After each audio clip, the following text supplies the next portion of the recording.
Today is April 27th. We have Callan Faulkner on the podcast today. Decky, grass is always greener. How are we? We're doing great, Andy Rogers. I appreciate it, brother. But yeah, we have Callan on today. She is an absolute assassin. And I don't mean that in a negative way whatsoever, because the grass is greener when it comes to me. Callan is just one of the most level-headed businesswomen, mentors, just all-around awesome person here in the Twin Cities. She's helped us on the back end things with business at Backpocket. We've also done ice plunges with her at Embrace North, and we learned so much about her and all the other skills she brings to the table and all the different hustles that she's working on right now. Just through her career path since graduating from St. Thomas. She's a former Tommy alumni, but Callan, total assassin, Andrew. Yes, one of the coolest things about Callan is if you know of a business or you know someone, I guarantee you she is behind it in some way or another. She is awesome in that regard. You guys are thoroughly going to enjoy this conversation. Tune in, enjoy the ride. Today on the Backpocket podcast, we have Callan Faulkner. How are you doing today, Callan? Doing so good. We were just talking about your setup here. You got everything going on. I'm trying to mimic you. I've got like all these cams. I don't know how you do it. I'm a laptop and a keyboard girl. So I'm glad to be here.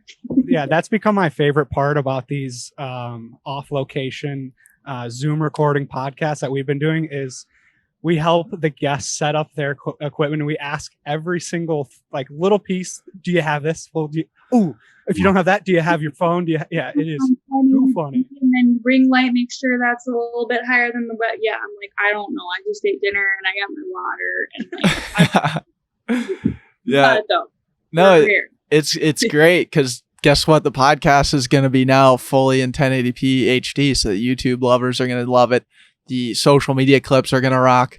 Like there's all kinds of things that we have dialed in that we didn't really have before on these Zoom or virtual calls / podcasts. So we're stoked to just kind of keep that going. And what's crazy too is we started to really just dive back into like interviewing like the coolest people we think exist within the Minneapolis sandbox, which is why you're here today, obviously. But like I had this mindset for so long that was like, well, now that I'm gone, I can no longer have these conversations because they can't come into the studio. They can't come into the Backpocket headquarters on the third floor in the attic space that Andrew's at right now. And so we kind of screwed around for like 2.5 months, 3 months, not really doing any podcasts from the studio. And it was just Andrew and I on Zoom calls, and like that got exhausting after a while. And then we started bringing these episodes back with on Zoom and starting to figure out all this back end stuff as we went along. And now we're right back to where we were. We've recorded like 3 or 4, and like our last 3 or 4 episodes have been totally killer. So great. Yeah, it feels like we're hitting stride again and tapping back into the Minneapolis market. And it usually always revolves around the ice water. There's always a tendency. People are like, we cross paths. We know someone who knows someone who's done Embrace North, who's jumped in Cedar Lake, and lo and behold, we crossed paths. I believe in 2019 at some point, maybe early 2020, getting in the ice water. Too funny. And now you're pretty in depth with Embrace North. Yeah. Oh my God. I mean, I think almost every episode, your listeners are probably like, can we stop talking about this place? But yeah, Embrace North, I started going there last year when it was still just Luis's gym, and that place is amazing. I mean, just, there's something about taking a cold shower, but when you're doing it with other people, it just makes it so much more enjoyable. I'm not sure if it's ever truly enjoyable. Afterwards, it's enjoyable, but this winter with the sauna and the ice, oh my God, it was so awesome. So yeah, I'm a huge Embrace North fan, huge sauna cold fan. I'm sure we'll get into that at some point, but yeah, it's addicting, to say the least. And Luis just went ahead and didn't he purchase a bunch of coolers from Idaho that you can fit your whole body in? It stays cold without being plugged in. Dude, those things are insane. Yes, they're like the biggest massivest coolers you've ever seen. And the problem was he had these big ice buckets out there before, but the ice was melting so fast and he was having to order all the ice, and then ice is really expensive. Who knew? And so the first stop was, okay, I need something that can keep the ice cold. And then it was, well, someone has a house. Like if I had a house, I live in an apartment, but if I had a house, I would 1000% have this thing in my backyard. So now he's in the game of selling them, and then you can also rent them behind his place, and he's turfing the whole back area, and it's pretty sweet. Sweet. So can you explain how many gallons is this cooler that you'd be sitting in? Because I'm about to launch my ice tub outside the RV when it gets to like 120 degrees out here in the desert, and I was going to start doing cold plunges before I started my workout and do like 20-30 minutes in the cold tub and then do 20-30 minute quick workout and have that as my workout. But I need like I have a couple farmers nearby that have like cow water tanks. Trough.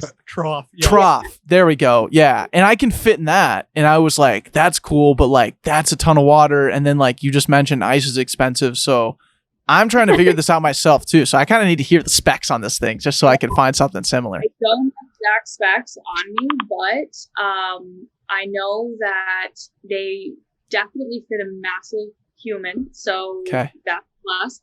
My only problem might be like transporting it after you get in it, or are you thinking that this is a one-and-done type thing? It kind of stays and then you would get rid of it afterwards. Yeah, I'm just gonna like my plan was just to buy like a massive storage container and just see if I can fit in that. I saw something like the cooler fits like 100 gallons, so that's kind of what my starting point was. And I figured I could possibly fit into that. Or like what were those Embrace North like bins that he had before? I feel like that even would work. Just the big metal things. Like I'm pretty sure we just got those at Home Depot. Like literally the first go around, it was just literally like big storage bins that he would just fill up with water. So I think at this point, depending on how long term this is going to be, if this is a long term situation, I think a cover on it would be nice just for the ice, because you're going to be one and done with ice if you have open trough. So maybe you're chatting with Luis. I feel like he might deserve a call from you.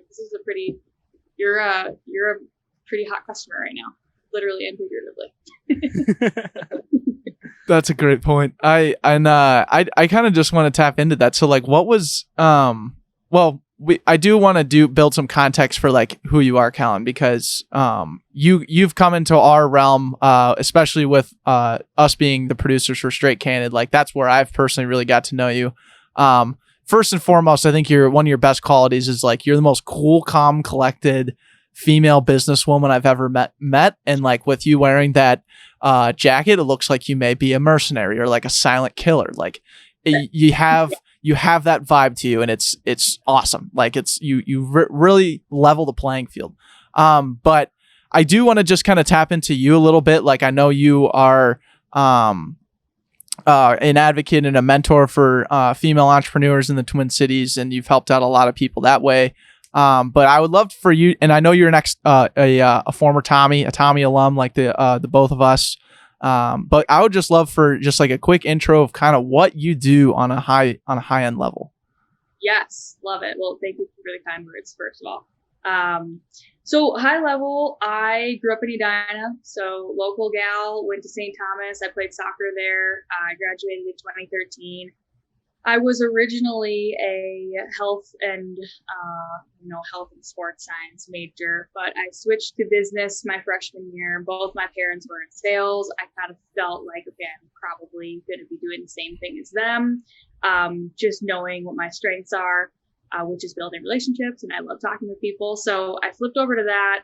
Right out of school, I worked for a digital marketing startup. I then kind of kept going different startups. I worked for one kind of bigger company, SPS Commerce, which is where I met one of my mentors, Charlie Hackerson. He is incredible.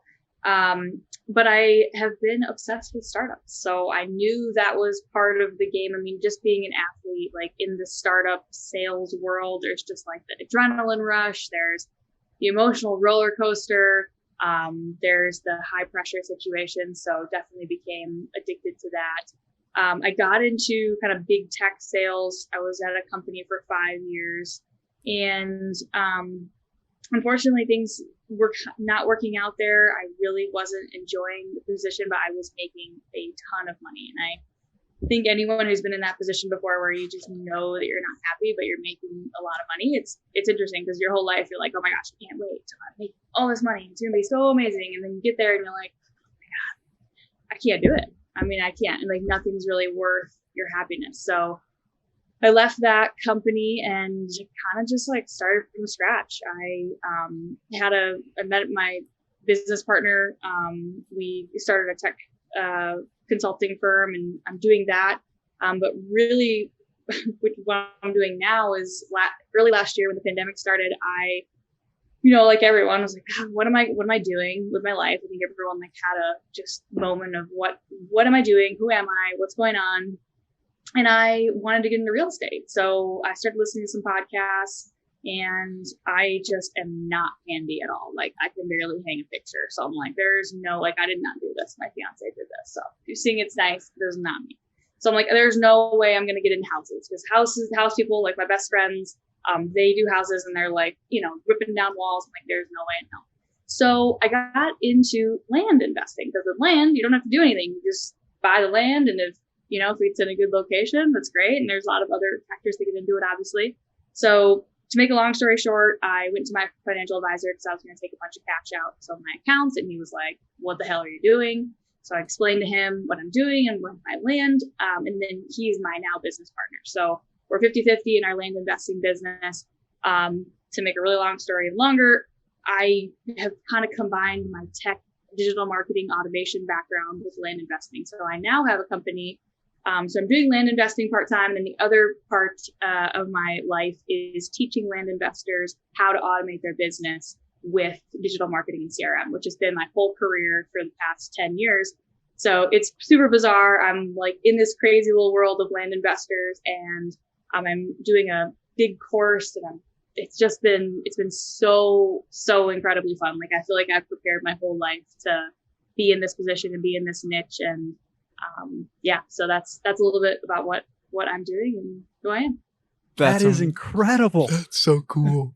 Yeah, I mean, trying to wrap my head around the transition from being involved day to day with big tech and then going to land investing, I think is one of the coolest things, and a wild pivot.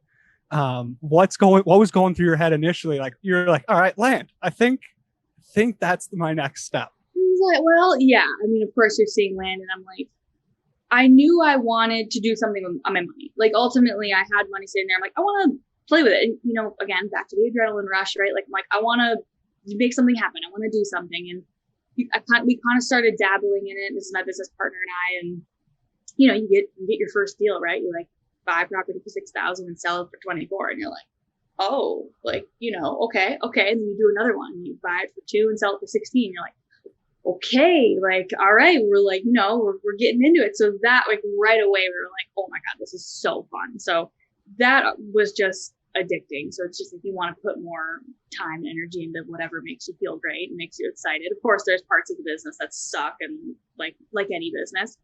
But then, yeah, it just came to people reaching out like, hey, can you help? And I mean, obviously, even just with helping Straight Candid or helping mini hustlers, like, I genuinely love helping, as you guys do. Like, I mean, just helping people is the best thing in the whole world. Like, that's what we're all made to do as humans, is serve. And so to be in a position where I am genuinely serving, like, my gifts are helping people understand technology. My passions are that adrenaline and that, of course, like not playing with money, but, making things happen and bringing the two together. It's been insane. Like, it's really been like the past 8 months, which has just been crazy. So it's been new, but I'm so jazzed about it.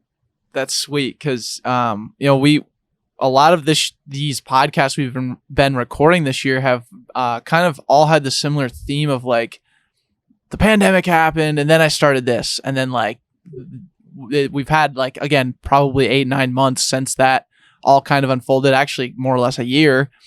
And it's so cool to hear people tell their stories of like the last year and like how they've pivoted and like how they've found happiness and what was kind of born from the chaos. And so it's cool to hear like you got into this little niche. And I would love to talk more about that in a second, but I would love to talk more specifically about the time period where you were making a ton of money but were unhappy. And I just want to like tap back into that real quick because I know there's tons of people out there that and probably listening to this podcast that may be going through that. So like what was kind of the key indicator to you as to like, I'm unhappy with this? And then what was the reaction or thing that you played with over and over and over again to eventually get yourself over that hump and on to the next stage of life? Yeah, I'm sure I'm not the only one that's gone through it. I'm sure, honestly, everyone at some point in their life will, in some sort of job or position or relationship where there's no other better way to say it than like you just feel like an elephant on your chest. Like you feel like you're suffocating. And that could be in any situation in your life. And I always come back to it. I'm sure you guys have said it a million times, like trust your gut. I mean, yeah, trust your gut is kind of like a saying, but it is so true. If your gut is telling you something, like we have serotonin production, we have receptors in our gut. And so that is the feeling. I mean, literally Monday morning, you wake up and I was just like, I do not want to do this with every fiber of my being. I don't want to do this. I don't feel like I'm doing the right thing. I don't like who I'm working with. I don't like who I'm working for. I don't like any of the energy in here. Like, I just feel like the energy is completely off. I'm a big believer in you can't just quit. Like you can't just, you obviously have to think about your financial situation, right? Like think about, okay, what loans do you have? What rent have you committed to? What debt do you have? Like, what is your situation? I think there's so much, especially, and I never want to be the person that's like, just quit what you're doing and start your passion. Like I went from making a lot of money to making no money, but I knew I was going to do that because I built up savings and I did this job for 2 years longer than I wanted to, but I built up kind of that savings. I knew I could kind of dip into that because right when you go into an entrepreneur position, you're not making any money. And if you are, your business is at a disservice because, you know, even, they always ask in Shark Tank, right? Like, so how much money are you taking in the business? And the guy that says, oh, I'm taking $100,000 a year. They're like, what the hell, dude? You're only making $100,000. So you can't take $100,000. So anyways, back to your question of if you know it's wrong, it's wrong. I mean, you know, deep down, something's not right. Now, if it's the right time and you feel financially like you can, maybe you have a partner supporting you and you feel like you can go make a jump to do something, that's amazing. But I also think it's really important to double up and think of your job like homework and your side hustle is your thing. And if that's on the weekends, if that's at night, if that's early in the morning, like that's when it gets done. And that's ultimately what I had to do. I had to do both at the same time to make it work. And yeah, I was unhappy, but sometimes you gotta, dig and get it done because you know that on the other side you're gonna have something there. Have you found yourself naturally able to remove emotion out of big decisions and rely on, logic and facts and just like putting things down on paper as you're walking yourself through these big next steps? Because as you're saying that, like I'm picturing myself in that situation, overwhelmed, heart's racing a million miles, and questioning myself every second of the way. And you're walking through that. And Declan already mentioned it, calm, easy going. Is that something that has naturally come to you, or have you built that skill over time? That's a really good question. I think it is natural, but so many sleepless nights. I mean, leaving a job where you're making a lot of money is really scary. And I remember just having to take out a notebook and literally write down what would happen if I literally went down to $0. Like, what would happen if I ate through all my savings and I ended up not making any money in the business I was starting? And ultimately, that exercise helped me kind of get to the idea of like, okay, I'd probably, we'd probably move in with my mom for a little bit. She's got a sweet little townhouse in Edina, and I'd go get a job. Like I'd go do another job, maybe at a better company that I liked more. But I think I have really tried to educate myself, and I've spent a lot of time kind of reading, listening to podcasts about the brain and about the body and about why we feel that feeling, and like that feeling of anxiety and that scariness, that fight or flight is an unjustified feeling to whatever your situation is. Like leaving a job, we feel the same. It's crazy. Like, oh my God, it's the same feeling you would feel as if someone was coming over the hill with a machete like 500 years ago. That like, oh my God, I might die. Like that's, but our bodies are built to have that reaction so that if a tiger does start chasing you, all the cortisol starts going and you run away. So long answer to, I've trained myself to say, hey, that feeling you're having about like, I can get it now. Like, oh my God, like money. Oh my gosh, I made a bunch now, but like, what about later? It's like, that is your brain thing playing tricks on you, and you've got to just calm it down. Now, I will say I am very rational. Like my parents got divorced after 30 years, and yeah, it sucked, but at the same time, they're both way happier, and it was the right decision. And yeah, it sucks, but like, if we look at the facts, it is what it is. You can't control it. And if they're happier, then I'm happy. So a little bit of both. No, that's a great example. And I feel very similar in that sense of rationality. And I think that's just like the only way you can operate. I mean, there's this weird thing inside me where I think a lot of I feel like I'm oblivious to some of the negativity or the issues that could arise with certain decisions I make. But at the end of the day, like, again, like you said, it is what it is. And what I've learned is like, nothing's really that big of a deal at the end of the day. And I feel like you're one of the few that have put it so clearly with like this whole quit your job and go chase your dream thing. It's like, there is a gray period where you're doing both at the same time and it sucks ass, but like at least you're doing something that you really want to do and you're taking the steps necessary to like continue to pursue your goals. And that's exactly where Andrew and I are at right now with working our 9 to 5 day jobs. Andrew as a marketer, me as an engineer, and then working Backpocket at night. And yeah, I won't lie to you. There's plenty of tough things that go along with it, but there's so much to be thankful for every day and so much to stay patient with that you're right. It is just going to come a time where I'm not going to be slamming my books down saying, I can't take this anymore. I'm going to leave and go chase my dreams. It's going to be more like, and actually I have no idea how it's going to be, but I just know from what you were explaining that you're just like, okay, maybe it's time to start doing the math. I think maybe I can make this work and then kind of reverse engineer when I could quit or something. I mean, both of you will. I mean, you guys are both in that situation, right? Where you're building up the financial situation to be able to support employees, which you are already doing before yourself, and then eventually be able to do this full time, or be able to have this, maybe it runs itself and you go start some other business. Like, but that's, yeah. Well, that one. I was just going to bring that up too with this. I was listening to a podcast today. His name's Bob Proctor, and he was on Lewis Howe's podcast.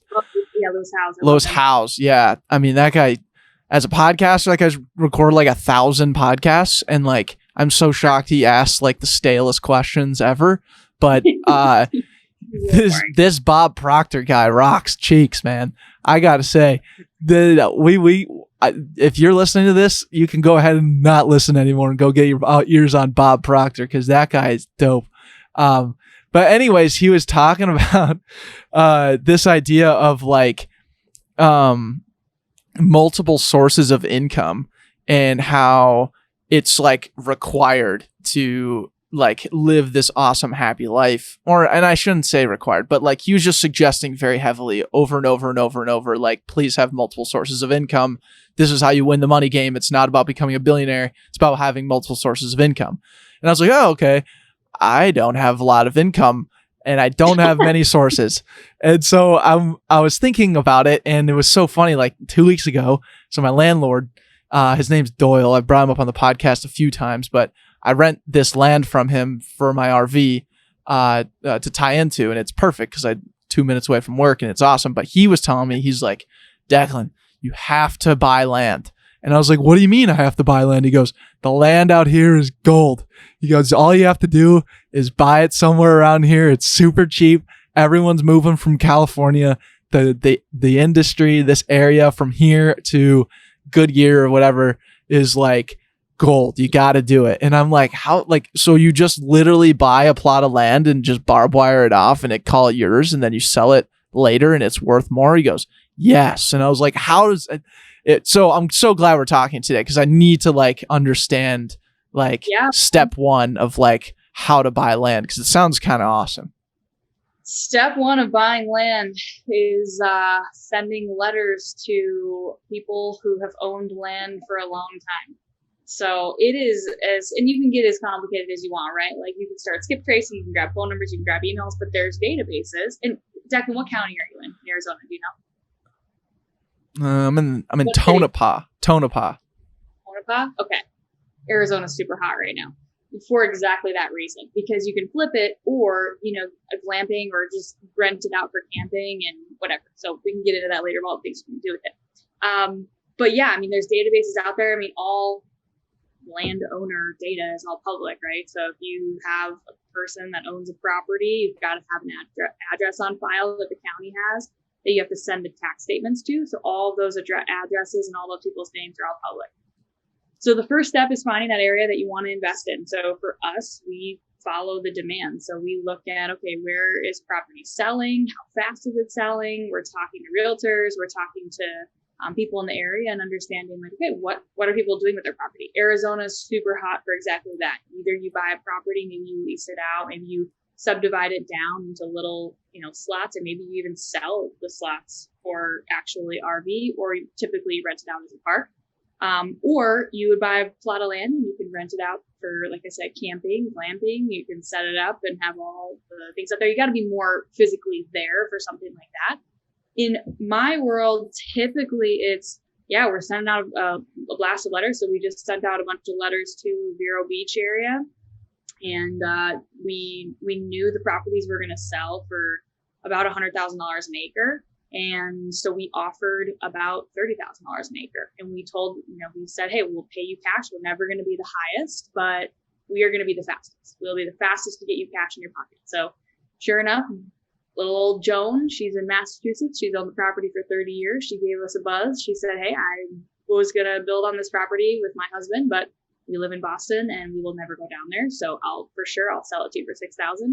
And we knew we already had a builder that we were talking with that wanted to buy it for 24. So we were like, perfect, purchase agreement, send it off. And we did a class last summer where we learned like what's a deed and what's a purchase agreement and how do you, what do you do for due diligence and how do you know about road access and terrain and all this stuff. So once you get that and you talk to the builder, they go out, look at it, and then you get purchase agreements on both sides and you buy it, pay for Joan, and then you sell it to the next person. So it's not always like that. Typically you have to buy it and you have to sell it, but the sales are all online. That's the best part. I mean, people are shopping for land on the internet and, sometimes they'll go out, but a lot of times they buy it sight unseen. They buy it just by looking at Google Earth and whatnot. So get some good drone pictures out there and make it look nice. Maybe rope, maybe fence it off, maybe stake it out, clear it up and sell it off.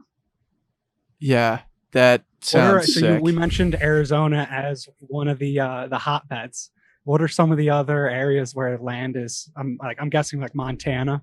Montana's big. Is it primarily like out in like the boonies, or are people is it more like available in suburban areas? Yeah, so it's both. We in the suburban areas they kind of call them infill lots. So we've been doing a lot of both. Colorado is obviously massive. Southern Oregon, so Josephine County, Jackson County area. If you've ever heard of Grants Pass, that area is just smoking hot. Mostly because you can grow marijuana out there. So a lot of people are just trying to pick up any land that they possibly can. The climate's perfect for it. So we've done a couple mailers out there and. It's just absolutely gorgeous. Arizona, New Mexico, a little bit of California, not as much since the fires have been pretty bad. People are a little skittish about California. Texas is pretty big, so outside the suburbs, and then Florida and the Carolinas are pretty hot. But I mean, with COVID, it's insane. I mean, it's just been so crazy because now, you can work for Twitter and live in your tiny home in Tennessee. Versus 2 years ago, that wasn't really an option. So we're seeing a lot of people looking for kind of that tiny house, that homestead, that RV life, take your RV and, go around the country and travel and have little pockets of land and live the dream. Right. And it's so funny. Like, I would have never imagined, like Andrew described it as the boonies, but like exactly where I live, like I would never expect that this land is like super highly sought after. Like, I didn't even know anybody knew Tonopah existed. And then I was talking to a lot of buddies that were in like real estate in Phoenix, and they're like, dude, we do sales there for millions of dollars like every day. And I was like, what? And they're like, yeah, because people just like buy and sell land because it's never been developed on. There's always this big rumor going around that this Tonopah is going to be one of the first entirely green solar cities. So they're going to build, they have so much, like, it's just dirt and sunshine. Like, they're planning, and it's next to like a nuclear power plant. So that's a different draw for like the RV hookup reasons. Like, we're in the middle of this thing called an outage. So they shut down the power plant and do like maintenance on it essentially. And they hire 1,300 workers to come and work for a month out here. And so everybody from everywhere who operates on this equipment will drive into town on their RVs or come here with their wives and try and stay at a place close by and work on this thing 24/7 for a month. So like everyone's trying to buy land and build on it so that they can now lease the space out during these every 6 month, twice a year outages. And so like Public there's water say that again. Do you have public water on your land, or do you guys have a well? I have no clue. Yeah. Like, you're in the middle of nowhere. It's typical that you would have to drill, which is sometimes expensive in the desert, obviously, to drill for a well. But I was just curious if you're connected to public water, because if you're connected to public water, then that land is definitely worth a lot.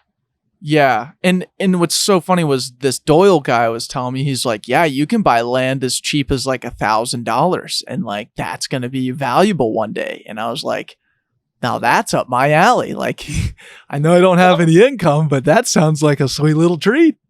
You could buy, when we first started, our first property was in Mojave County, Arizona. We bought 2 acres for $1,000 in middle of Mojave. Yeah. Yep. Sold it for $2,500. So made our first little cash.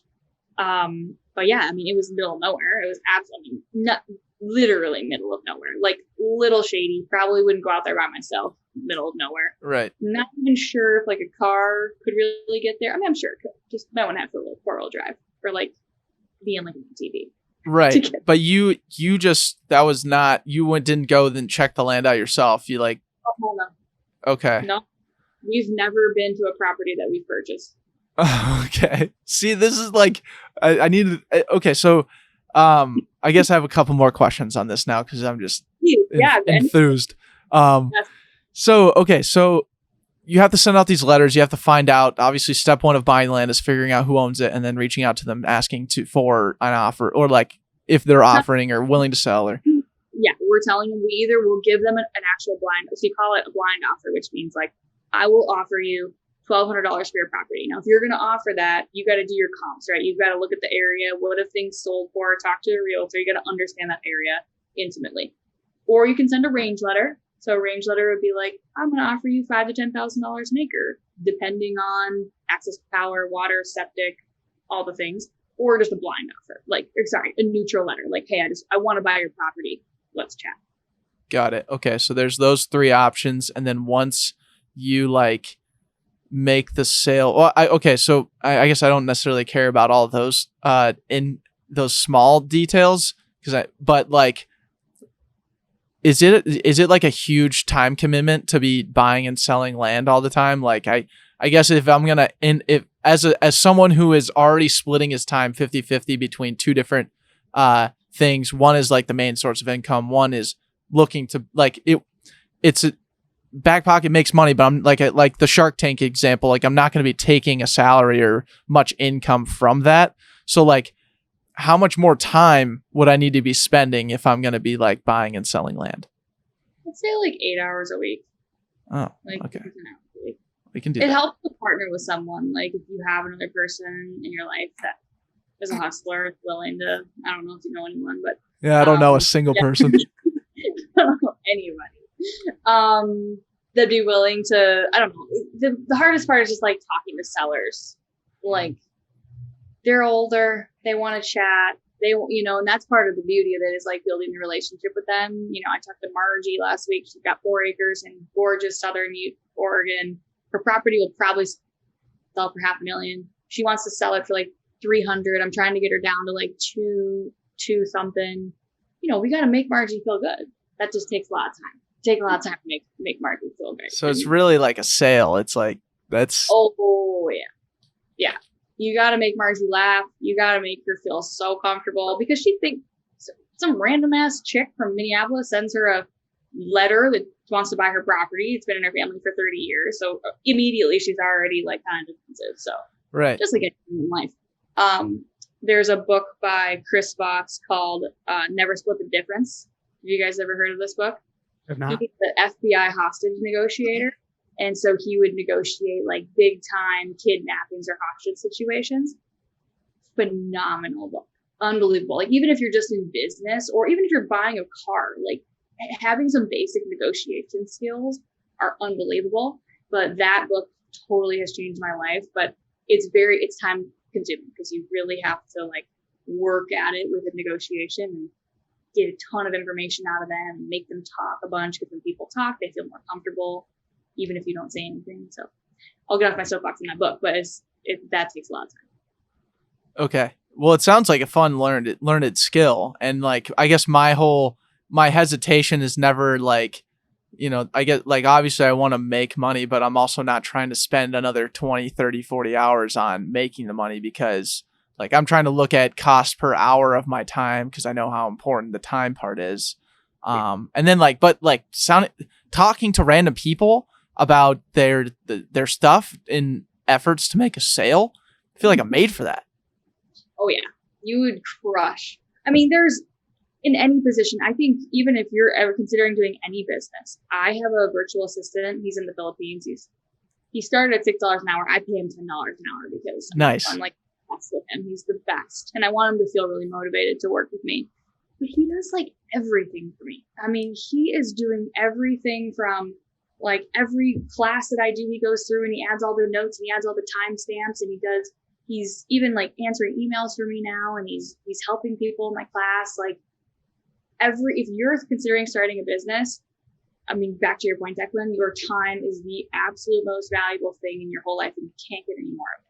And if you have a family or a significant other, I will tell you right now, you cannot use the line, I'm building something, so like I'm doing this for us. Like that shit's not gonna fly. So you've got to figure out a way to get your time back.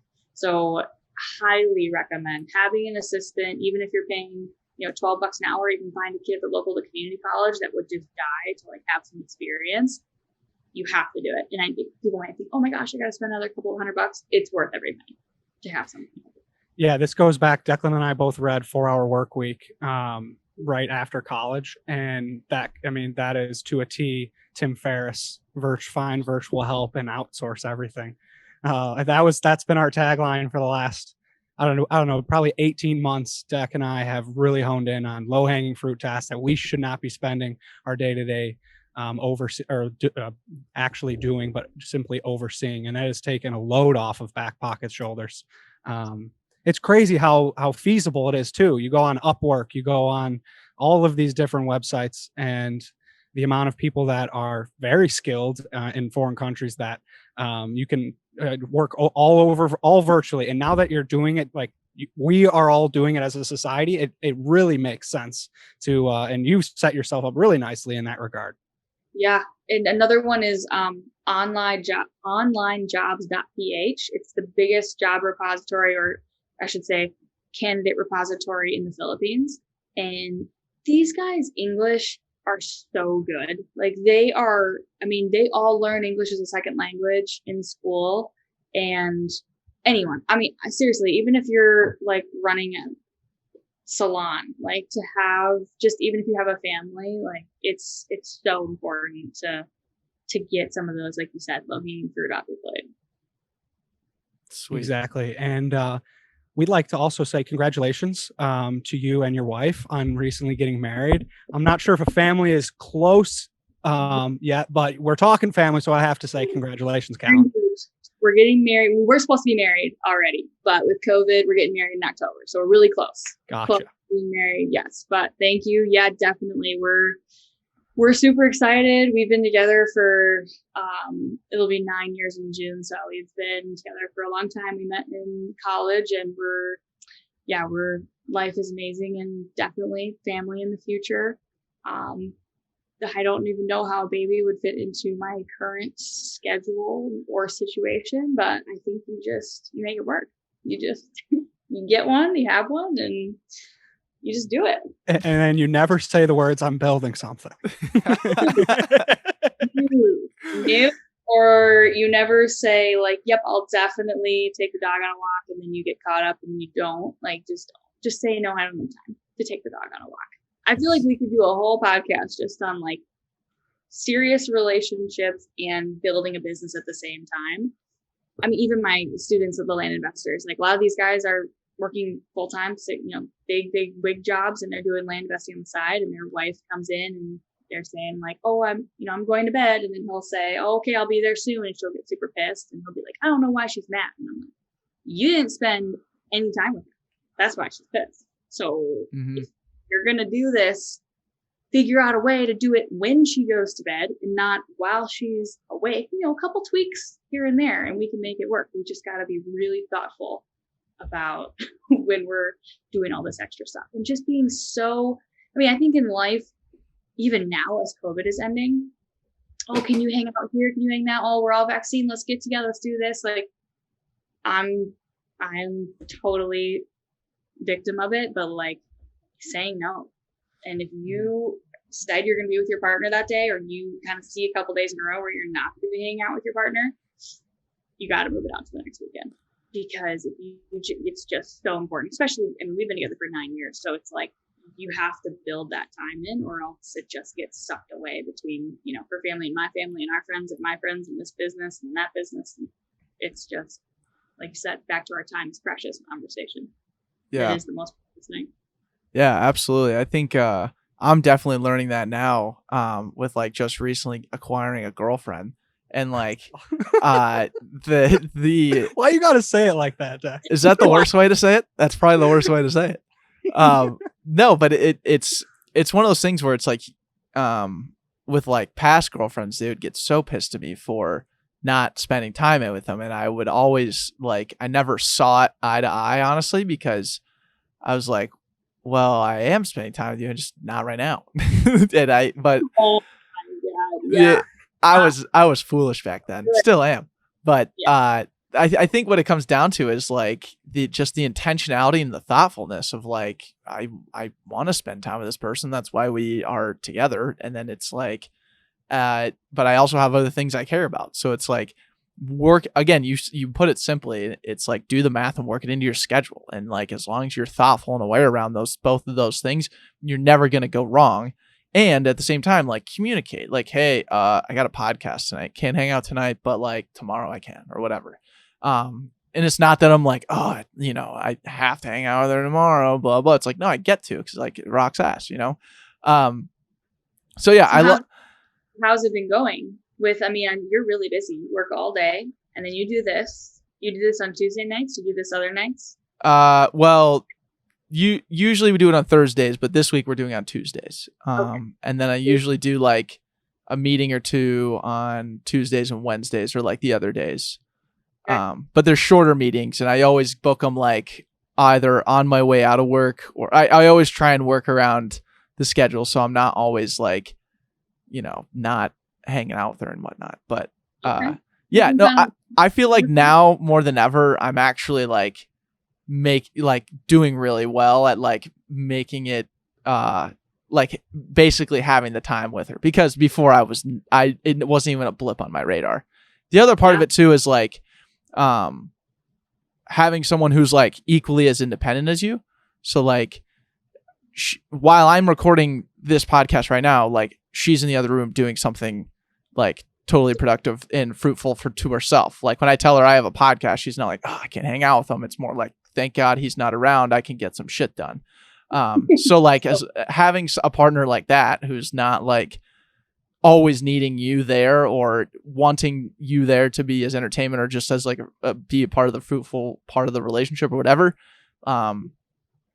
It's awesome. It really, I'm starting to see how it does work for like husbands, wives, and etc. Yeah. I didn't think it was possible before, to be honest. It's possible. It's just, it's going to turn, as long as you're pulling your weight in all other areas. And Hannah's the same. Like, she's like, hell yeah, I get to watch my show and do my thing while you do your thing. That's great. But like you said, communication, expectations. Hey, these 3 nights, I'm probably going to be kind of working doing these things, but these nights, whatever you want to do. Yeah. And, you know, everyone's everyone involved is trying to communicate and make the best of the situation. For instance, like Deck is 2 hours behind me. And that aspect, you know, it throws me for a loop because he's done 2 hours, or he gets to get home from work. I'm waiting 2 hours extra. So then that whole aspect is a whole nother realm that we're working through, being in completely different towns. I will say that is the hardest part of mine. When I learned, I forgot that Arizona doesn't change their time zone when the clock slid. I was like, shit, 2 hours now. So it's, I don't know, what time are we at right now? It's 8 o'clock. Decky's sitting there. Decky's sitting there pretty at 6. And, you know, it's all about making sure we're delegating. And I have a little bit more lax job where I can make Backpocket things happen during the day, which is awesome. But I'm happy for you, Deck. Decky is out in Arizona. He's got himself a girlfriend living in an RV in a farmland 50 miles west of Phoenix. Who would have thought a year ago? I would not have. Running a business, working a business. Yeah. Doing it.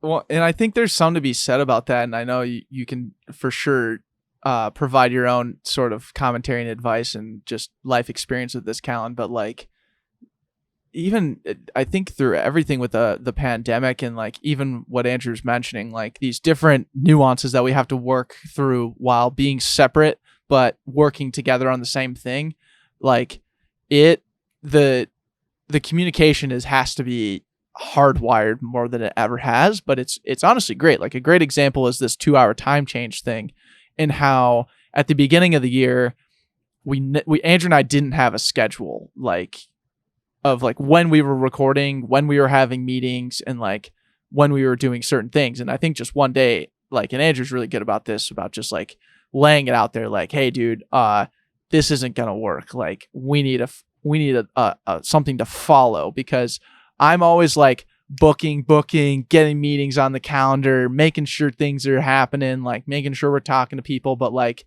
Andrew's more like the orderly, like making sure I'm not booking things where he doesn't want to have meetings and stuff. So once we had that like Monday through Friday dialed in, I think we did that sometime in January, we've basically stuck to that. And then obviously this like 1 hour time difference, or 2 hour now, like the daylight savings was like detrimental. It was terrible. But I think there's something to be said now about having now going through this separately geographically, but like together over Zoom and connected with our phones and the internet and everything else. It's like we're getting more done than we ever have. We're able to delegate and split tasks better than we ever have. The only thing we were really missing out on is like the dumb TikToks we were making together in person, and like honestly a little bit of the creative energy of being in a house with 5 guys. That definitely is a switch up. But nonetheless, working remotely and like being able to like experience all this different part of life and being able to just get this new perspective simply because I'm out here. And from Andrew's standpoint of like running different parts of the business completely on his own, with like the date night podcast and like forming a whole team and an arsenal every Wednesday to come in and like hammer out an awesome like live stream. Like that takes a ton of work, right?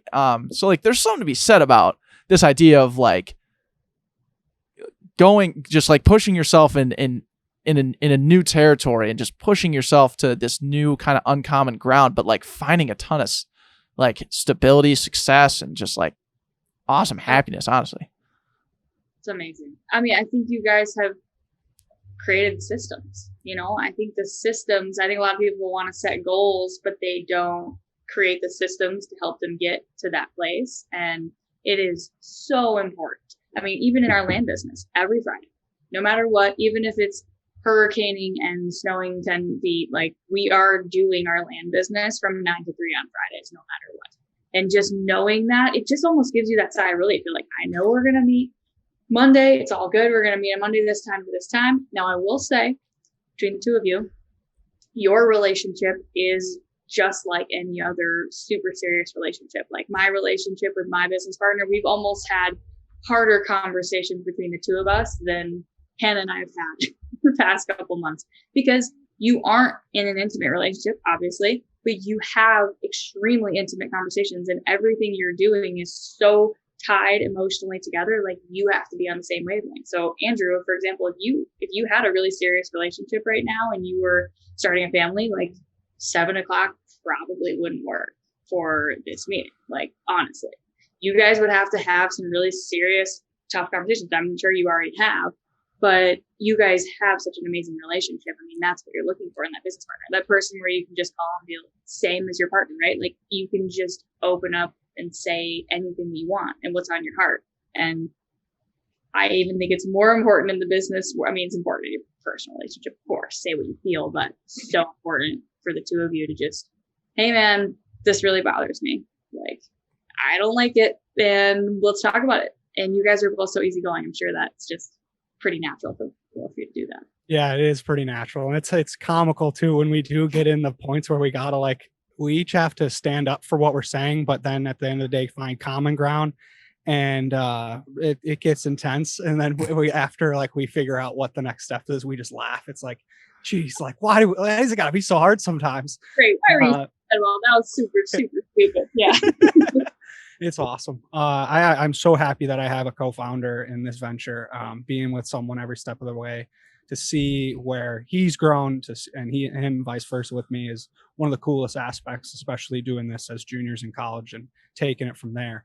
And you've already mentioned a couple of your ventures having co-founders. And are they remote? Are they in Minneapolis? Yeah, one of them is in Chicago, and then my land business partner is in Minneapolis. So he's just 10 minutes down the road. We do quite a bit virtual. And then my land training kind of consulting business is the first time that I've really done something by myself.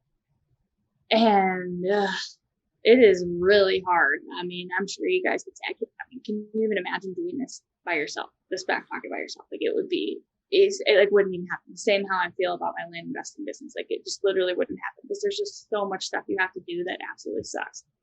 But the land coaching consulting business is different because you're with so many people, you're serving so many people. So I'm constantly with people and jabbing with people. But it's been probably it's probably the hardest thing I've ever done in my career is starting this thing by myself. Even just financials, like my business, I'm like, John, my business partner is my financial advisor. So I'm like, you're doing the taxes, you're doing the books.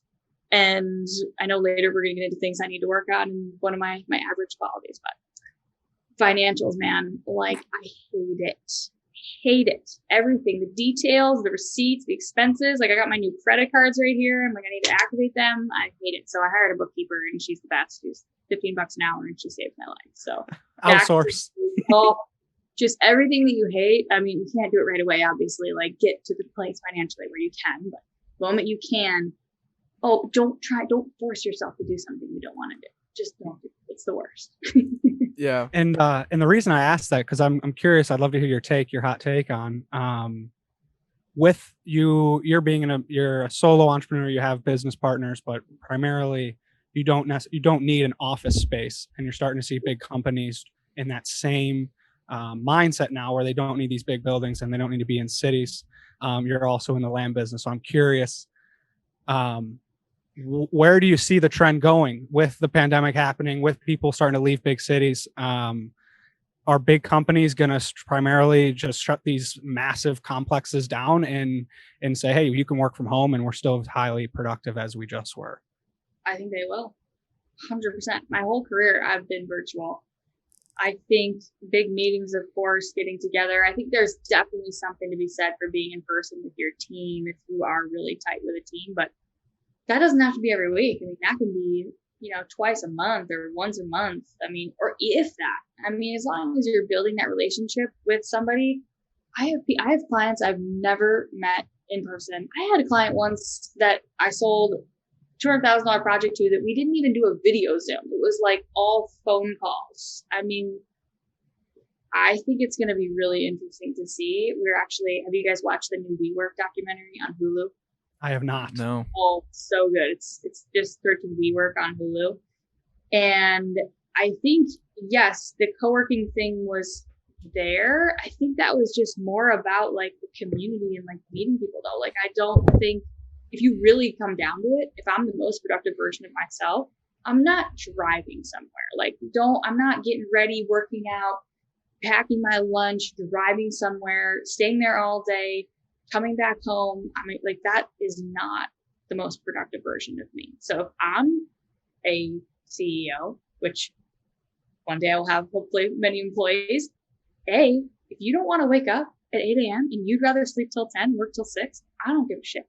Do whatever you want to do, whatever's the best for you. If you want to work at home, you work at home. If you want to work in the office, you work in the office. I hope these companies are kind of realizing if you're happier and you are sleeping better and you're able to fit that workout in and be with your kids, you're going to be a better employee overall. And I don't know. I'd love for you. What do you guys think? I mean, I think it's just going to be fascinating in the next couple of years, see what happens. Yeah, I think it's a slippery slope for the ones who don't evolve to what exactly you're talking about. For the construction industry, not really, because you have to be on site because you're physically building something. That's like, you kind of have to take that out of the picture. But like the corporate part of our company is like trying to find ways to get everyone back there to like enforce the culture again, so like they could have this like top down mentality. And it's like, that's literally the opposite of where the world is going, and it just doesn't seem like the best of ideas. And one of the arguments, I guess, that like I've heard, and we could use like a Target or something as an example for this, would be like Target has their headquarters in Minneapolis.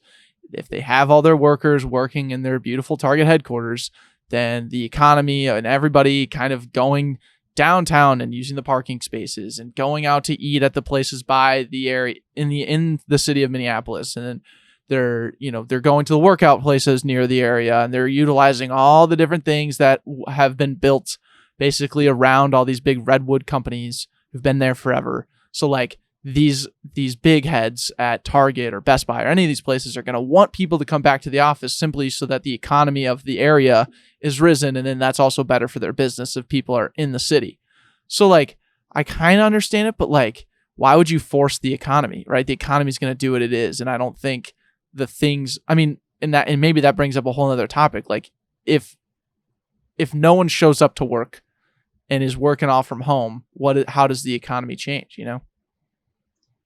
I mean, I think everything just gets distributed in different areas, right? And people are spending more money online than they ever have, like, in the history of time. Yes, do we want downtown to be what it was? Of course, but I think we could all agree that it's never going to be. I mean, it's never going to be what it was. And I think we would be kidding ourselves to say that even if you keep people there quarter time, that we're going to get down to the hustle and bustle that it once was. I personally, if we're looking at the next 10 years, I think that's all going to be living space down there. Like, it's going to be very fascinating, but we're not going to get to where it was before. So I think there's a lot of wishing and hoping and emotion tied to that, especially people that spend a lot of time downtown and wanting to have that kind of feel. But metropolitan areas it's going to be rough times, I think, over the next couple of years. And there's obviously things they can do down there and make cool experiences and whatnot, but I don't see it. I don't see Minneapolis downtown. North Loop's a little bit different, but that downtown area, I don't think that's going to be ever even close to what it was before. Yeah, it's a bit of a bummer. I really hope that when those big buildings aren't being used anymore, that we find ways to make them event spaces. We just talked about cool experiences, like make them event spaces. We could do something cool there. Like we don't Yep. need to be working in there, but We'll take over one. Yeah, for sure. We'll do that. I mean, there's stuff that needs to be done in person. 100%. yes. There needs, I mean, the sweetest events. I mean, my gosh, there's not enough apartments in this place. Like, I'm sure Minneapolis is growing. You can turn a lot of them into lofts and condos and cool things. And it's going to be. It's Right. going to be wild. And it's ebbs and flows, the strikes and gutters, the economy. It rises and falls, and we trust it. It's we could say the economy has average qualities with the strikes and gutters, ebbs and flows. And I'd like to ask you, Callan, what is your average quality? What is something that you're working on every day that you're trying to get a little bit better at, and you consider an average quality? We kind of talk about financials, but that's just like that's a business thing. So that's something I am trying to get better at, but ultimately I've just decided just to screw it. We're going to outsource it. A couple things I wrote down. One is just saying no. I have a hard time saying no to people, especially friends that need things and have questions and want help. Oh my God. Like I'm literally thinking of a friend that wanted me to call her today. Like she's having a hard time. And I'm like, yeah, I can call you. But like, I looked at my schedule and I knew I couldn't, but I wanted to so badly that I said yes. And disappointing people with the yes is 100 times worse than just saying like, no, today doesn't work. And like, that's exactly what she's probably feeling. Probably feeling like, God damn it, Callan said she was going to call me and she didn't. And I do that over and over again. And I need to just say no, because in the moment, no sucks, but it's a lot better than the disappointment of the yes. The other thing is just overall imposter syndrome, especially in the land world and the consulting training world. Like I've got a high ticket coaching program that I'm doing. And when I first put that number out there, I was like, I don't know who's going to pay for that. I have no idea if I'm even worth that. But that was my business coach told me that he said, charge the most things for the task that you can do the fastest. Because if you can do something really quickly, that means that you've done it so many times, you've developed that skill set. So he started me at, this is when we first talking, he was like $250 an hour. No doubt, every time, if you can do something quickly, it's minimum $250. And I was like, okay. So I don't know, like how do you even say that to somebody? So kind of starting there and working my way back with my coaching consulting program, I started at that number, and the people have, I mean, not only have they paid me, they've been so over the moon about the service and the value that they're getting from it. So I think it was really, really, really difficult to get to the place where I'm actually charging what I'm worth. And sometimes I hate throwing numbers out there, but I think it's important, especially for women, to hear, like, you should charge what you're worth. If you're worth $150 an hour and that's what other people are being paid around you, you charge that or more if you've been doing it for longer and if you can do those tasks better. Nice. I think that's very well said and like very powerful too. Come from someone who's like who's struggled with it and then also has like now executed on the flip side. So like props to you on that 100%. And that's something that like Andrew and I are currently working through, and we struggle at it. It's definitely an average quality of ours too, of like undercharging or undervaluing ourselves. And I think well, first of all, what's great about it is like it's all learning experience. So like if we learn and realize that we're undervaluing ourselves, it's never that hard to pivot and learn from our mistake. But like the other part of it is like actually my heart's always full as long as we feel like we're delivering the value and maybe then some. Like I'd never want to undermine or not pick up my end of the bargain, like charge them the $250 an hour per se, and then they're left like telling themselves like, what a waste of money. Deliver. I mean, yeah, that goes without saying. Like, do you guys know Seth Godin? I'm sure I say his last name. He says, it's always the hard part that creates value. it's always this stuff that you're like, I do not want to do that. That sounds absolutely heinous and terrible and time consuming and stressful.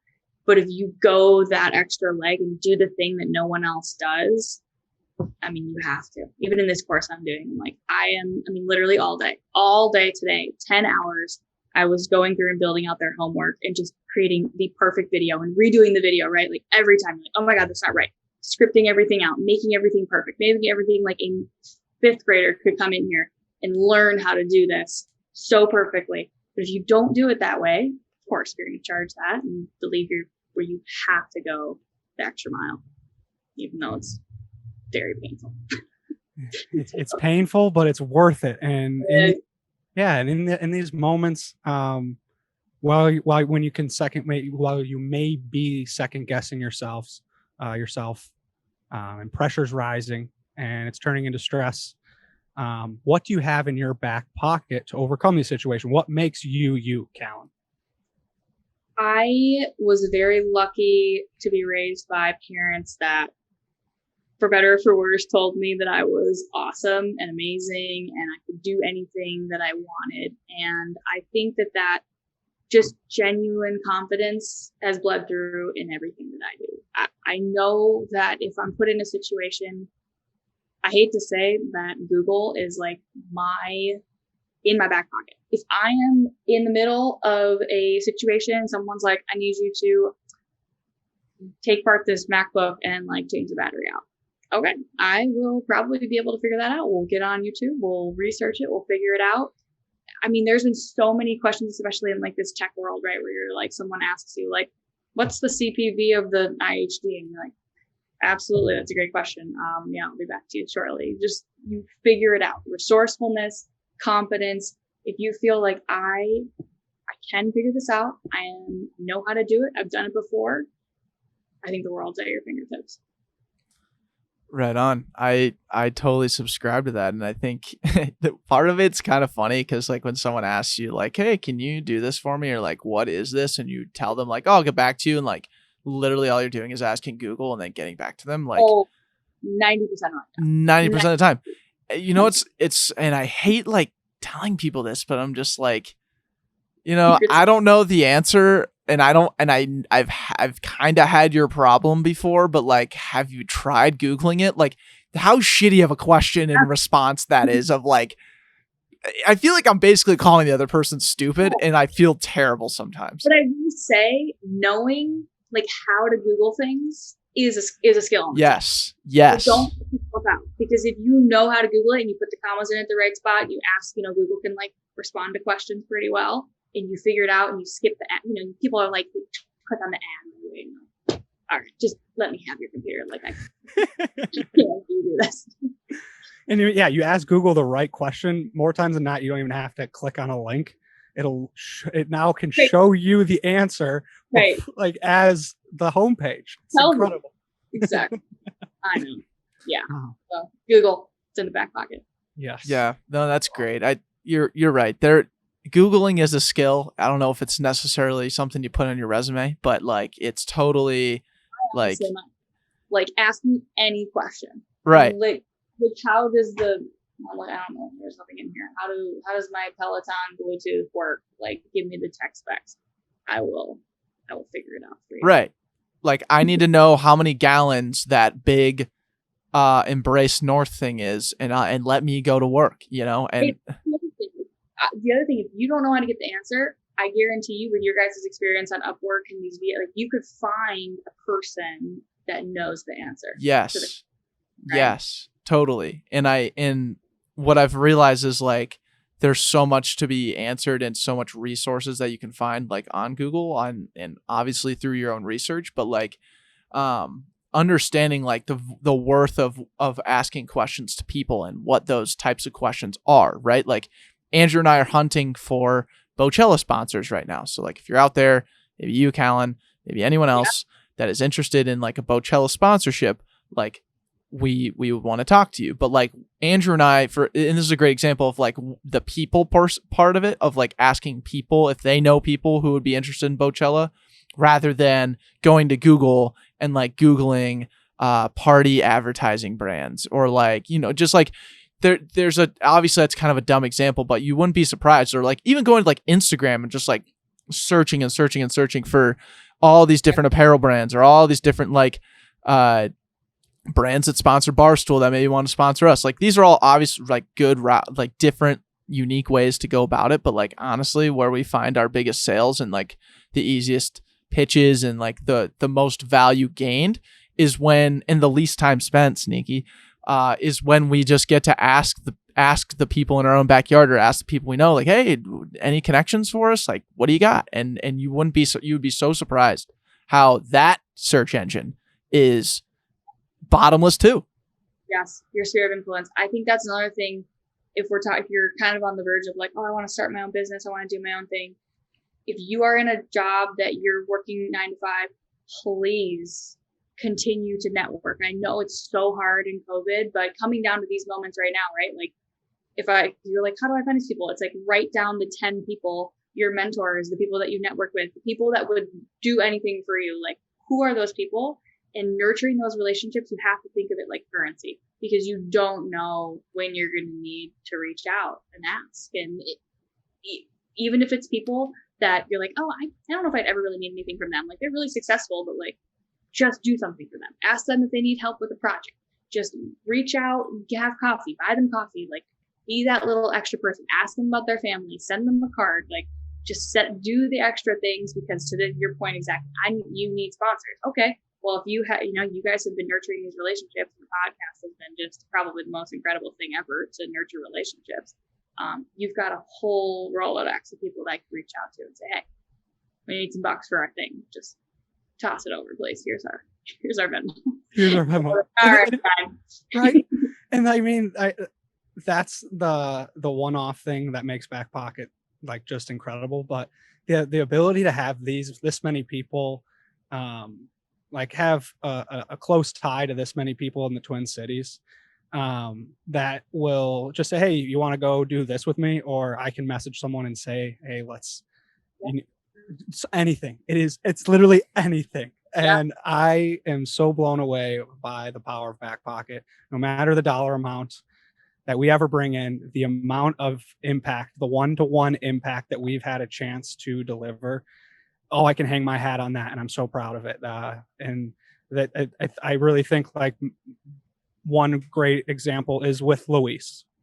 We sat with Luis in February of 2020, and he was talking about preparing for the end of the world. I'm not kidding. We sat here in February talking about what does like the body need to prepare for the end of the world, and he's training his mind, body for that exact moment. And lo and behold, 30 days after that podcast drops, the world stops. And Luis like he's texting Deck and I like constantly, okay, it's happening. I talked about it and I'm so prepared. And look at him now. I mean, he is absolutely crushing what he's put his mind to. And that little experience we've had with Luis has grown into so many other things that we've been able to do. Having this conversation today, fundraising for Best Christmas Ever, sitting in the back of his gym in that cold tub for 30 minutes with him, and raising $10,000 for a local family here in the Twin Cities. And that example can be spread so many different ways. Nurture the relationships. You never know what's going to come of it.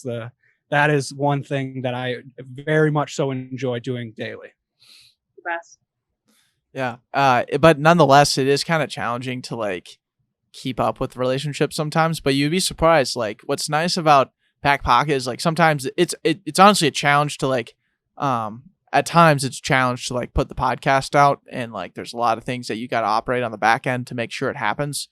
And the challenge, I guess, because we have producers who post all the stuff for us now, but like the challenge was coaching them up to make sure it was how we wanted it, and that took a year. Like like those things are all challenging, but it's all worth it at the end, because the nurturing of of these relationships sometimes just comes from like people rooting for us. Like Andrew told this awesome story about Cole Ayersman from Hive a couple podcasts ago, And it was just like, we hadn't talked to the kid in 2 years. Andrew reached out to help with some apparel stuff for Straight Candid.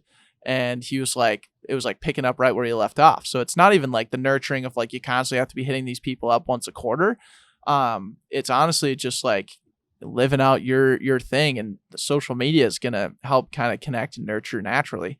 Oh yeah. So that was definitely a cool part, but nonetheless, there's just different challenges along the way. So one new question that we're asking on the podcast, and it has to do with us being a production company, is what kind of production or person do you think should have a podcast that you would challenge us to try and produce their podcast? Oh, have a podcast. Like, is there someone out there that you're like, I can't believe this person doesn't have a podcast? There's 1.96 million podcasts out there currently as of March of 2021. So maybe there are no more there's no room left for podcasts, which is fine. I think there's room. Okay, well, this kind of ties into the question of who I think you should have on the podcast, because they actually excellent. Okay, so there's Luis, love you at Embrace North. There's a gym in Western. It's in like Minnetonka. It's called Tiger Fit, and it's run by Stacy and Chris Clark, and they are the fittest people I've ever seen in my life. They're in their 50s. They've got 2 kids. One of them plays in the MLS for the New York Red Bull, and their business, I swear, it's like gotten busier during COVID, and they're just constantly so busy. I would just love to hear, like, they've had a family. They've stayed so fit, so healthy. Both their kids are the most successful athletes. Their daughter plays soccer in D1. I think I would just love to hear from them. So A, I think you should have them on, but B, just from a business perspective, they're both also like renowned coaches with iFit, which is kind of like a competitor with Peloton. And they're like, they just crush. And when I say they're fit, like, they're my dream. When I look at like, getting older and that kind of sad, I'm like, no, everything's fine, because Stacy and Chris are like running half marathons in their 50s, and they're both ripped. So that would be interesting. I don't know if maybe they'd be open to having a pod. I think they would crush it. So you never know. Challenge accepted. Cool. There you go. No, I love how you answered that too, because you know that this is one of the first few podcasts where we're like asking. We would like to use this podcast as a way to like explore different 100%. avenues, obviously, of like who other people to produce their podcast and stuff. And it really comes down to like amplifying their voices. And I think what Andrew and I try and do a lot of the times is like, sometimes when we tell people like, hey, do you want to produce a podcast? And we think you'd be really good at it. Like, they don't really understand like the power of the podcast. And we've been doing it for so long. Like when we bring people on the show, like they're like, whoa, that was like the best time ever. And it's like, okay, well, yeah, because we try and create a space to amplify voices to the best of our ability. Yeah. And like sometimes having people on the podcast is like part of the pitch and tying the experience to like what you're really selling someone. Yes. So I appreciate how you answered. Also really cool to have a podcast would be Gavin Kaysen. He's the executive chef at Spoon and Stable, and he's had a lot of trials and tribulations, I guess, during COVID, but he is like killing it now. They've totally pivoted. They're doing, Spoon and Stable is like obviously one of the best restaurants, but he used to be a chef in New York, and that whole lifestyle would be fascinating. So I'm a big foodie, so maybe people are like, no, that'd be boring, but I think it'd be really fascinating, just as like a business owner, chef, and he's got quite a following here locally. So cool. You never know. Yeah. Well, we did hear from little birdie Sophie that you are a wizard in the kitchen, and yes, I love to cook. You're looking at 2 wildly average cooks. We've talked about it plenty of times. What do we need to learn really quick that can flip a switch?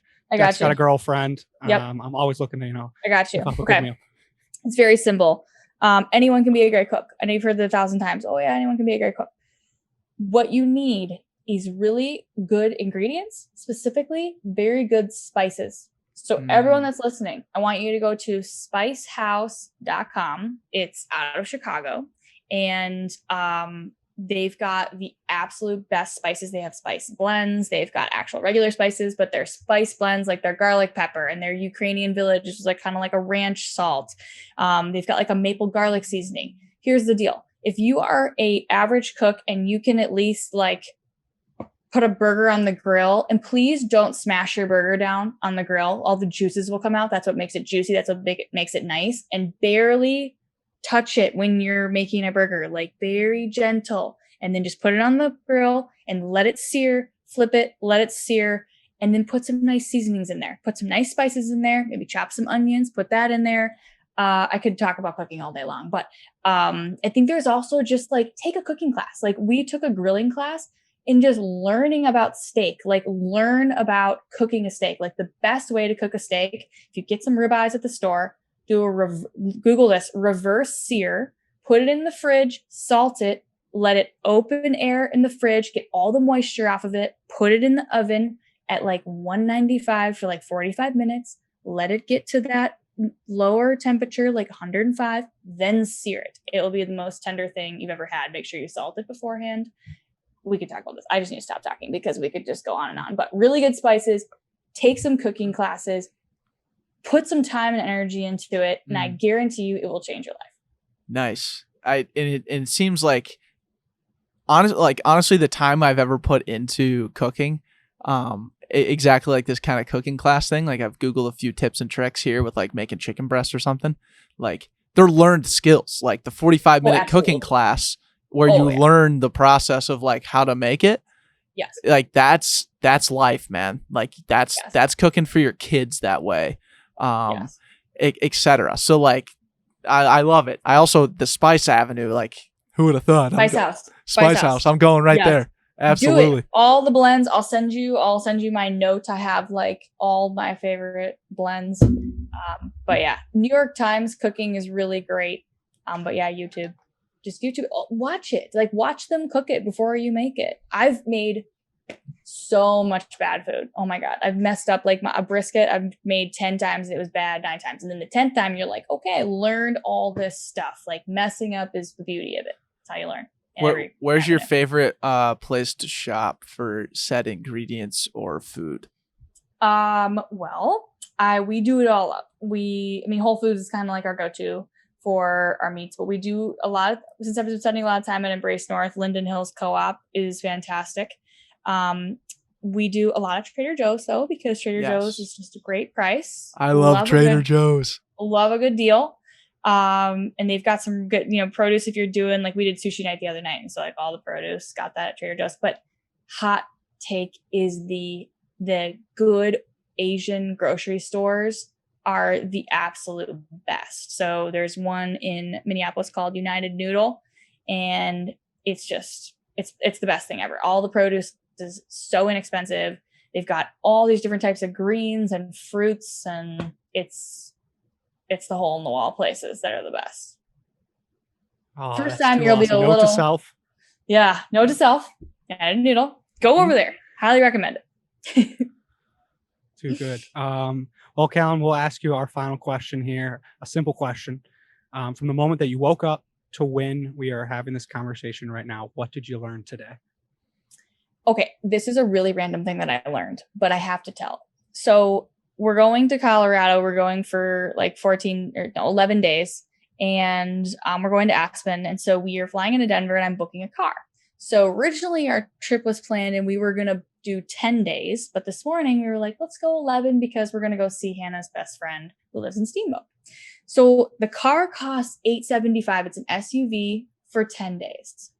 I go onto the thing to book for 11 and we pick it up on a Friday instead of a Saturday.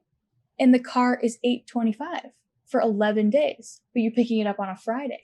So I called my mom, obviously, as you do when something like this happens. And she's like, you can't, like, picking up a car rental on a Saturday or a Sunday is way more expensive than picking it up on a weekday. So if you're going on a trip and you don't really care what day you go in and you're renting a car, make sure you go on a weekday and you'll get a better deal on your car rental. All right. I have one more insider trading information for you. Yeah. Just do a cost comparison on this because I've always been so curious. You said you're going to Aspen, right? Yeah. Okay, We're so renting the car out of Denver though. right. Okay, so try this. Okay. Compare rental rates like close to Aspen. There are a bunch of different cities kind of around Aspen. You can actually fly to Denver and then pay like $300 to fly direct to Aspen. So your drive when you rent that SUV, it's gonna feel like your SUV is gonna blow up by the time you get to Aspen. It's kind of scary. So if you've never driven in the mountains, it is a terrifying experience. So be ready, and especially for the time you're going, it's like I-70 is a nightmare. You never know if it's gonna snow, rain, sleet. They'll shut down the highway on you, whatever. So you could fly in for if you paid $300. Just cancel the car altogether and just get a plane. You can literally fly. It's a 6-hour drive from the airport from DIA to Aspen because you got to drive all the way through and then you got to backtrack through the mountains to get to Aspen. Aspen's like this small little rich town in the middle of nowhere. So what I would do is just look at what it would take to fly. So I think I looked at it the other day. It was like $300 to fly direct to, and that may have been round trips. Maybe it's 150, but you can fly direct and it's 45 minutes. And then you can then and just look for rentals in the area and see if that's any cheaper or better for what you guys are doing. I'll report back. Because I love to hear, because like I've wanted to go to like fly in and go to the X Games for a long time, but I've just never done it. And this way that I'm describing would be my approach. So I love it. Challenge accepted. Sick. Taking the words from you guys. And don't put that on me. I will compare and contrast the car rental versus direct flight. Because I agree, feeling like my car is going to explode doesn't sound super great. No, and trust me, like I've been with tons of people who have done the rental car drive to the mountains thing, and they're like, this car is about to break, like legitimately might explode on me. Because there's this one part that like everyone gets freaked out at, and you go through this really long tunnel. It's called the Eisenhower Tunnel. And then when you get and you're heading west, so like when you get out of the tunnel, it's literally straight downhill for like 8 miles. The life hack is to just go down one gear and go down into like third or second. So like your car can't physically go faster than 65 miles an hour. So you're not riding your brakes the whole way. But like every rental car ever has their brakes ridden. So like that's why it feels like your car is like totally fucking shaking as you're going down this hill. And if it's snowing or sleeting or anything, it just makes it like 10 times worse. So just like that's what happens to rental cars. So I think you would have so much fun flying into Aspen too, because Aspen is like this private airport. You might run into the fucking Kardashians for all we know. Probably. So all right. Let me know. I'm super curious to hear how this goes. I can't wait. We're gonna look at it. We're gonna see. Cool. Well, awesome. Callan, it was a pleasure having you on. You're an awesome person. So glad that we've met. And the cold water has brought us together in many different ways. Always will. And I'm stoked to hopefully we can link up when I get back into the cities here. So yeah, for sure. I'll have to cook something for you guys for dinner. Yes. Let's go. Right on. Sounds great. Thanks for having me, you guys. This was awesome. Super fun. Totally. That's a wrap. Right on. Let's go, Callan. Woo.